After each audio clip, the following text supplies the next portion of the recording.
আপনাদের অনেকের মোবাইলে, সবার সাথে এখন অ্যান্ড্রয়েড মোবাইল আছে, ফেসবুকে, মেসেজে, হোয়াটসঅ্যাপে, ইমোতে ইত্যাদিতে একটা মেসেজ আসে। কি মেসেজ?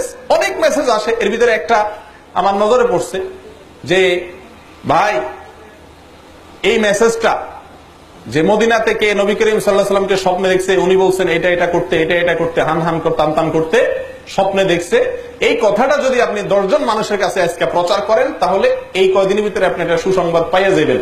আর যদি প্রচার না করছেন তো আপনার 14 গোষ্ঠী শেষ। এই জাতীয় একটা মেসেজ আপনারা দেখছেন নি? আচ্ছা, মিথ্যা, ইসলামের নামে মিথ্যা এবং ভুয়া একটা জিনিস প্রচার করছে। আমি অনেক ভালো ভালো মানুষ জানতাম, ভালো ধারণা ছিল, অনলাইনে পরিচয়, এরকম মানুষকেও দেখি এই মেসেজ পাঠায়।